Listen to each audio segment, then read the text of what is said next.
ನಿಮ್ಮ ಹಳೆಯ ಚಿನ್ನದ ಒಡವೆನ ಅಧಿಕ ಬೆಲೆಗೆ ಮಾರಬೇಕೆ? ಆಟಿಕಾಗೆ ಕಾಲ್ ಮಾಡಿ 8880 ಅಟ್ಟಿಕಾ ಗೋಲ್ಡ್ ಕಂಪನಿ. ಇನ್ನೊಬ್ರು ಅತಿಥಿ ನಮ್ಮ ಜೊತೆಗೆ ಜಾಯಿನ್ ಆಗಿದ್ದಾರೆ. ಸುರೇಶ್ ಗುರುಗಳಿದ್ದಾರೆ, ಖ್ಯಾತ ಜ್ಯೋತಿಷಿಗಳು. ಗುರುಗಳೇ ನಮಸ್ತೆ, ಕಾರ್ಯಕ್ರಮಕ್ಕೆ ಆತ್ಮೀಯ ಸ್ವಾಗತ. ಆಷಾಢ ಮಾಸ, ಗುರುಗಳು ಹೇಳ್ದಂಗೆ ಒಳ್ಳೆ ಮುಹೂರ್ತಗಳು ಇರಲ್ಲ, ಕೆಟ್ಟ ದಿನಗಳು ಅಂತ ಕರಿಬಾರ್ದು ಅದನ್ನ ಅಂತ. ಇದ್ರ ಜೊತೆಗೆ ಒಂದು ಕ್ಯೂರಿಯಾಸಿಟಿ, ಮದುವೆ ಆದ ಹೊಸ್ತರಲ್ಲಿ ಗಂಡ ಹೆಂಡತಿ ಜೊತೆಗಿರಬಾರ್ದು ಅಂತ ಹೇಳಿದ್ರು. ಅದಕ್ಕೆ ಕಾರಣ ಹೇಳಿದ್ರು, ಅತ್ತೆ ಸೊಸೆನ ಜೊತೆಗಿರಬಾರ್ದು ಮದುವೆ ಆದ ಹೊಸ್ತರಲ್ಲಿ ಆಷಾಢ ಮಾಸದಲ್ಲಿ ಅಂತಾರೆ ಹಿರಿಯರು. ಯಾಕೆ ಅಂತ ಈ ಆಷಾಢ ಮಾಸದ ಮಹತ್ವ ತಮ್ಮ ಪ್ರಕಾರ ತಿಳಿಸ್ಕೊಡೋದಾದ್ರೆ ಗುರುಗಳು. ಓಂ ಶ್ರೀ ಗುರುಭ್ಯೋ ನಮಃ. ಹರಿ ಓಂ. ಓಂ ಮಹಾಲಕ್ಷ್ಮೀ ನಮಃ. ಆಷಾಢ ಅಂದ ಕೂಡಲೇ ನಮಗೆ ಮಹಾಲಕ್ಷ್ಮಿ ಜ್ಞಾಪಕ ಬರುತ್ತೆ. ಮಹಾಲಕ್ಷ್ಮಿ ಅಂದರೆ ಸೊಸೆ ಜ್ಞಾಪಕ ಬರುತ್ತೆ. ಸೊಸೆ ಕೂಡ ಒಂದು ಮಹಾಲಕ್ಷ್ಮಿ ಇದ್ದಂಗೆ.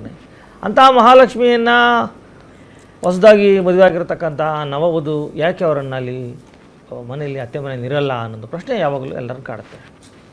ಈ ಆಷಾಢ ಮಾಸದಲ್ಲಿ ಏನಾದರೂ ಅವರು ಕನ್ಸೀವ್ ಆದರೆ, ಪ್ರೆಗ್ನೆನ್ಸಿ ಆದರೆ, ಇಲ್ಲಿಂದ ಬರ್ತಕ್ಕಂಥ 9 ತಿಂಗಳಲ್ಲಿ ಇರ್ತಕ್ಕಂಥದ್ದು ಏನು 9 ತಿಂಗಳಾಗುತ್ತೆ, ಇಲ್ಲಿಂದ ಆ ಮಾಸ ಡೆಲಿವರಿಗೆ ಯೋಗ್ಯ ಅಲ್ಲ ಅದು ಅಂತ.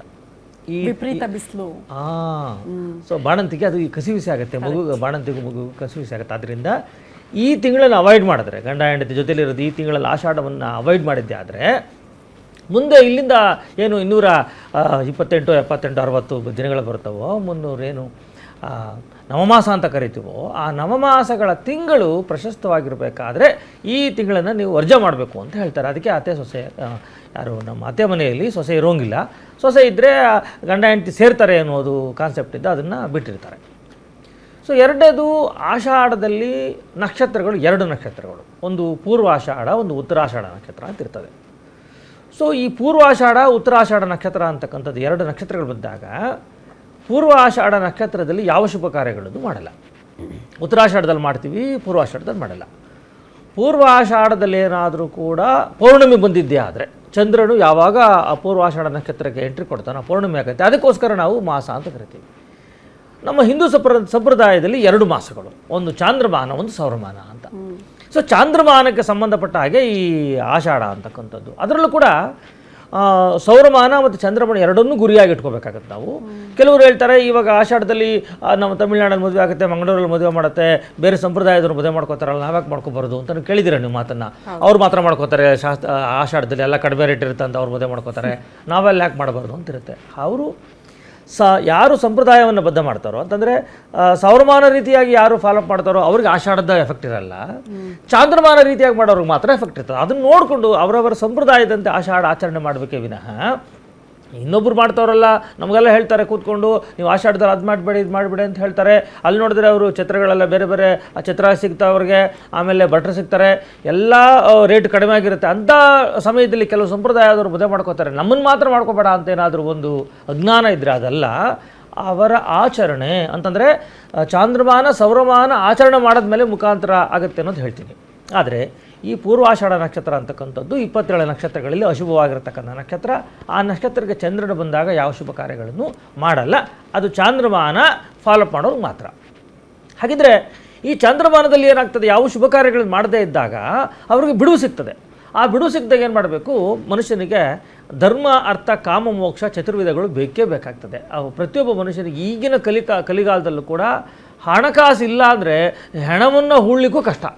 ಹಣಕಾಸು ಇಸ್ ವೆರಿ ವೆರಿ ಇಂಪಾರ್ಟೆಂಟ್. ಕಲಿಯುಗ ಅಂತಕ್ಕಂಥದ್ದು ಅದು ಬಹಳ ಅವಶ್ಯಕವಾಗಿದೆ. ಧರ್ಮಕ್ಕೆ ಧರ್ಮ, ಅರ್ಥ ಕಾಮ ಮೋಕ್ಷಕ್ಕಿಂತ ಕಾಮಕ್ಕಿಂತ ಹಣ, ಆಮೇಲೆ ಧರ್ಮಕ್ಕಿಂತ ಹಣ ಇದ್ದರೆ ಕೂಡ ಧರ್ಮ ಮಾಡೋಂಥ ಪರಿಸ್ಥಿತಿ ಬಂದುಬಿಟ್ಟಿದೆ. ಹಾಗಾಗಿ ಹಣಕ್ಕೆ ಕಲಿಯುಗದಲ್ಲಿ ಭಾಳ ಪ್ರಾಮುಖ್ಯತೆ ಇರೋದರಿಂದ ಏನು ಮಾಡ್ತಾರೆ, ಆ ಹಣಕಾಸು ಬೇಕಾದರೆ ಲಕ್ಷ್ಮಿ ಅನುಗ್ರಹ ಬೇಕು ಅಂತ. ಸೊ ಲಕ್ಷ್ಮೀ ಪೂಜೆಯನ್ನು ಮಾಡಲಿಕ್ಕೆ ಇದೊಂದು ಅವಕಾಶ. ಅಮ್ಮನವ್ರನ್ನ ಆರಾಧನೆ ಮಾಡಬೇಕು. ಹೇಗೆ ಮಜ್ಜಿಗೆ ಒಳಗಿನ ಬೆಣ್ಣೆ ಅಂಥೇಳಿ ಆ ಮಜ್ಜಿಗೆನ ಕಡಿದ್ರೆ ಮಾತ್ರ ಬೆಣ್ಣೆ ಬರುತ್ತೆ. ಹಾಗಾಗಿ ಸಮುದ್ರದಲ್ಲಿರತಕ್ಕಂಥ ಲಕ್ಷ್ಮಿಯನ್ನು, ಆ ಸಮುದ್ರವನ್ನು ಮಂಥನ ಮಾಡಿ ಲಕ್ಷ್ಮಿಯನ್ನು ನಾವು ಮೇಲೆ ಕರ್ಕೊಂಡಿದ್ದೀವಿ. ಅದೇ ರೀತಿಯಾಗಿ ಈ ಆಷಾಢದಲ್ಲಿ ನೀವು ಲಕ್ಷ್ಮಿಯನ್ನು ಕಡಿಬೇಕು ಅಂದರೆ ಅವಳನ್ನು ಆರಾಧನೆ ಮಾಡಬೇಕು. ನೀವು ಅಷ್ಟೋತ್ತರ ಆದರೂ ಹೇಳಿ, ಪ್ರತಿ ವಾರ ವ್ರತವಾಗಿ ಮಾಡಿ. ಪೂಜೆಗಳಲ್ಲಿ 3 ಥರ ಇರ್ತದೆ, ನಿತ್ಯ, ನೈಮಿಕ, ಕಾಮ್ಯ ಅಂತ. ಅದನ್ನ ನೀವು ನಿತ್ಯವಾದ್ರೂ ಮಾಡಬಹುದು, ನೈಮಿಕ ಕಾಮಿ ಯಾವ್ದು ಬೇಕೋ. ಅಲ್ಲ, ನೀವು ಆಷಾಢದ ಮಹತ್ವ ಹೇಳ್ತಾ ಇದ್ರಿ, ಜೊತೆಗೆ ಆಚಾರ ವಿಚಾರಗಳು ಸ್ವಲ್ಪ ಚೇಂಜಸ್ ಆಗಬಹುದು ರಾಜ್ಯದಿಂದ ರಾಜ್ಯಕ್ಕೆ. ಬಟ್ ನಮ್ಮ ರಾಜ್ಯದಲ್ಲಿ ನೀವು ಆಷಾಢ ಮಾಸ ಅಂತ ತಗೊಂಡ್ರೆ ಹಿಂದೂ ಸಂಪ್ರದಾಯದ ಪ್ರಕಾರ ಯಾಕೆ ಒಳ್ಳೆ ಕೆಲಸಗಳು ಇರಲ್ಲ ಅಂದ್ರೆ ಮುಹೂರ್ತ ಇರಲ್ಲ ಅಂತ ಅವ್ರ ಪ್ರಕಾರನೂ ಕೂಡ ಅದೇ. ಅದ್ರ ಜೊತೆಗೆ ಜೊತೆಗೆ ಹಣಕಾಸಿನ ವ್ಯವಹಾರಕ್ಕೆ ಒಳ್ಳೆಯ ದಿನಗಳು, ಲಕ್ಷ್ಮಿ ಆರಾಧನೆ ಮಾಡೋದು ಬಹಳ ಸೂಕ್ತ ಆಷಾಢ ಮಾಸದಲ್ಲಿ, ಒಂದು ಒಳ್ಳೆ ಕಾಲ ಇದು ಜನರಿಗೆ ಅನ್ನುವಂಥ ವಿಚಾರವನ್ನ ಹೇಳ್ತಾ ಇದ್ರು. ಶ್ರೀನಿವಾಸ್ ಗುರುಗಳೇ, ನೀವೇ ಹೇಳಿದ್ರಿ ಮಳೆ ಗಾಳಿಗೆ ಸಂಬಂಧಪಟ್ಟಂತಹ ಕಾಲ ಇದು ಅಂತ. ಹಾಗಾದ್ರೆ ರೈತರಿಗೆ ಹೇಳಿ ಮಾಡಿಸಿದ ಕಾಲನ ಇದು ಆಷಾಢ ಮಾಸ ಅಂತ ಅನ್ನೋದಾದ್ರೆ? ಉತ್ತಮವಾದ ಪ್ರಶ್ನೆ ಕೇಳಿದ್ರಿ ನೀವು. ನಾವು ಆಗಲೇ ನೀವು ನಮ್ಮ ಇವ್ರಿಗೆ ಒಂದು ಪ್ರಶ್ನೆ ಕೇಳಿದ್ರಿ, ಅವರು ಅದ್ರದ್ದು ಉತ್ತರ ಸ್ವಲ್ಪ ಹೇಳಿದ್ರೆ ಹೇಳಿಲ್ಲ, ಗೊತ್ತಾಗಲಿಲ್ಲ ನನಗೆ. ಅತ್ತೆ ಸೊಸೆಯರು ಏನಕ್ಕೆ ಒಂದೇ ಬಾಗಿಲಿನಲ್ಲಿ ಓಡಾಡಬಾರ್ದು ಈ ಆಷಾಢದಲ್ಲಿ ಅಂತ ಒಂದು ಪ್ರಶ್ನೆ ಕೇಳಿದ್ರಿ ನೀವು. ಇದಕ್ಕೊಂದು ನಮ್ಮ ಹಿರಿಯರು ಮಾಡಿರುವಂಥದ್ದು ಏನಂದರೆ ನೋಡಿ, ಇದನ್ನೇ ನಮ್ಮ ರೈತಾಪಿ ವರ್ಗದಲ್ಲಿ ಈ ಆಷಾಢದಲ್ಲಿ ತುಂಬ ಕೆಲಸಗಳು ಜಾಸ್ತಿ. ಈ ಹೊಸದಾಗಿ ಬಂದಂತಹ ಕನ್ಯೆ ಮನೆಯಲ್ಲಿ ಆ ಕೆಲಸ ಕಾರ್ಯಗಳಿಗೆ, ರೈತಾಪಿ ವರ್ಗಗಳಿಗೆ ಆ ಕೆಲಸದ ಒತ್ತಡಗಳು ಜಾಸ್ತಿ ಅವಳಿಗೆ ಆಗಬಹುದು. ಹೊಸದಾಗಿ ಮದುವೆ ಆಗಿದ್ದಾರೆ, ಅವ್ರು ಸ್ವಲ್ಪ ವಿಶ್ರಾಂತಿಯಲ್ಲಿ ಪಡ್ಕೊಳ್ಳಿ. ಜೊತೆಯಲ್ಲಿ ಈ ಕೆಲಸ ಕಾರ್ಯಗಳ ಒತ್ತಡದಲ್ಲಿ ಅತ್ತೆ ಸೊಸೆಗೆ ಭಿನ್ನಾಭಿಪ್ರಾಯಗಳು ಬರಬಹುದು. ಅದನ್ನು ತಳಿಲಿಕ್ಕೋಸ್ಕರವಾಗಿಯೂ ಸಹ ಅತ್ತೆ ಸೊಸೆಯರು ಈ ಆಷಾಢದಲ್ಲಿ ಒಂದಲ್ಲಿ ಇರಬಾರ್ದು, ಸ್ವಲ್ಪ ದೂರವಾಗಿರಲಿ, ಸ್ವಲ್ಪ ತವ್ರ ಮನೆಗೆ ಹೋಗಿ ವಿಶ್ರಾಂತಿನ ಪಡ್ಕೊಂಡು ಇಲ್ಲಿ ಆಗು ಹೋಗುಗಳನ್ನ ಎಲ್ಲ ಹೇಳೋದ್ರಲ್ಲಿ ನನಗೆ ಅನ್ಸಿದ್ದು, ಅತ್ತೆ ಸೊಸೆ ಜಗಳ ಯಾವಾಗ್ಲೂ ಕೂಡ ಪ್ರತಿನಿತ್ಯ ಪ್ರತಿ ಮನೇಲಿ ಇರುತ್ತೆ ಅಂತ. ಅಟ್ಲೀಸ್ಟ್ ಆಷಾಢ ಮಾಸದಲ್ಲಾದ್ರೂ ಸ್ವಲ್ಪ ಕಡಿಮೆ ಆಗಲಿ, ಅರ್ಥ ಮಾಡ್ಕೊಳಕ್ ಒಂದು ಸುದಿನ ಅತ್ತೆ ಸೊಸೆಯರು. ಇದಕ್ಕೆ ಒಂದು ನಮ್ಮ ಹಿರಿಯರು ಮಾಡಿದಂತಹ ಒಂದು ಪ್ರತೀತಿ ಈ ಆಷಾಢದಲ್ಲಿ. ಸೆಕೆಂಡ್, ನೀವೊಂದು ಪ್ರಶ್ನೆ ಈಗ ಕೇಳಿದ್ರಿ ರೈತಾಪಿ ವರ್ಗದವರಿಗೆ. ನೋಡಿ, ಆಷಾಢ ಬಂತ ಅಂತಂದಾಗ ರೈತಾಪಿ ವರ್ಗದವರು ಬಹಳ ಖುಷಿಯಲ್ಲಿರ್ತಾರೆ, ಬಹಳ ಸಂಭ್ರಮದಲ್ಲಿರ್ತಾರೆ. ಮುಂಗಾರು ಮಳೆ ಬಿದ್ದಿರುತ್ತೆ, ಆಗ್ತಾನೆ ಮಳೆಗಳೆಲ್ಲ ಆಗಿರುತ್ತೆ, ನಮ್ಮ ಬಿತ್ತನೆ ಕಾರ್ಯಗಳೆಲ್ಲವೂ ಆರಂಭವಾಗುತ್ತೆ. ಇದಕ್ಕೆಲ್ಲ ಅವರು ತೊಡಗಿಸ್ಕೊಳ್ಳಿಕ್ಕೆ ಇದಕ್ಕೆ ಅವಕಾಶ ಬೇಕು. ಇದನ್ನು ನೀವು ಬರೀ ಫಂಕ್ಷನ್ಸ್ಗಳು, ನೀವು ಆರಾಧನೆ ಇದಕ್ಕೆಲ್ಲ ಮುಹೂರ್ತಗಳಲ್ಲಿ ಇಟ್ಕೊಂಡು ಹೋಗ್ತಿದ್ರೆ ಈ ರೈತಾಪಿ ವರ್ಗದವರಿಗೆ ಈಗೆಲ್ಲ ಬಿಡಿ, ರೈತಾಪಿ ವರ್ಗ ಭಾಳ ಕಡಿಮೆ ಆಯಿತು, ಈಗ ಸಿಟಿ ವರ್ಗದಲ್ಲಿ ಜಾಸ್ತಿ ಆಗ್ಬಿಟ್ಟಿದ್ದಾರೆ. ಆದರೆ ರೈತಾಪಿ ವರ್ಗದವ್ರಿಗೆ ಕೆಲಸ ಬೇಕಲ್ಲ, ಸಮಯ ಬೇಕಲ್ಲ. ಈ ಸಮಯವನ್ನು ಬಿಟ್ಟರೆ ಮತ್ತೆ ನಿಮಗೆ ಮುಂದಿನ ತಿಂಗಳಲ್ಲಿ ಬಿತ್ತನೆ ಮಾಡಲಿಕ್ಕೆ ಆಗೋದಿಲ್ಲ. ಈಗಲೇ ಬಿತ್ತನೆ ಕಾಲ ಇದು.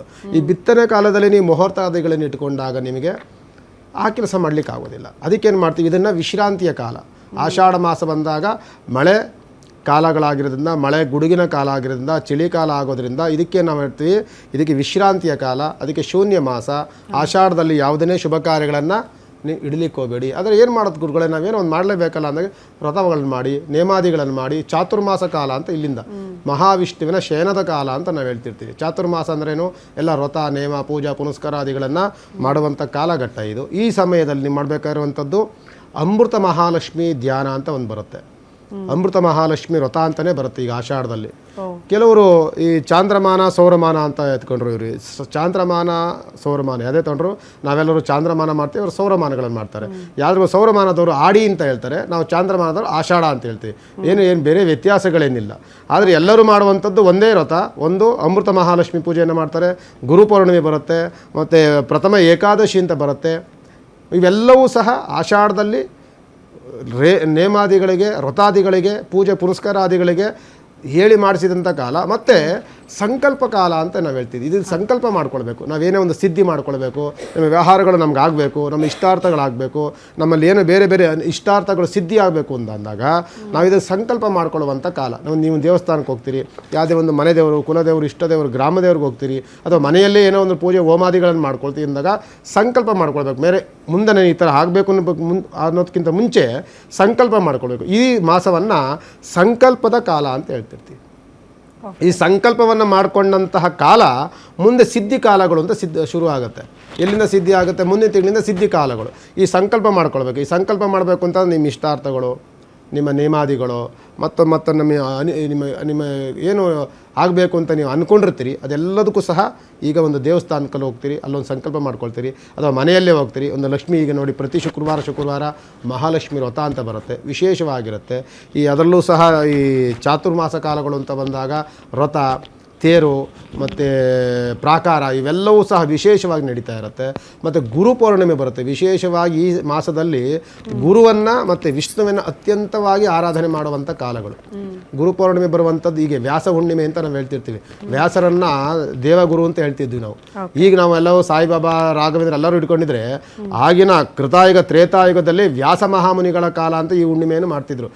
ನೀವು ದ್ವಾಪರ ಯುಗದಲ್ಲೂ ತ್ರೇತಾಯುಗದಲ್ಲೂ ಆಗಿದೆ ಇದು. ಇದರಲ್ಲಿ ಏನಂತಂದರೆ ವ್ಯಾಸ ಹುಣ್ಣಿಮೆ, ಗುರುಗಳ ಪೌರ್ಣಮಿ, ಗುರು ಪೌರ್ಣಮಿ ಅಂತ ಆಗ್ಲಿಂದನೇ ಆರಂಭವಾಗಿ ಶ್ರೀರಾಮಚಂದ್ರರೂ ಸಹ ಗುರು ಪೌರ್ಣಮಿಯನ್ನು ಆಚರಿಸಿದ್ದಾರೆ.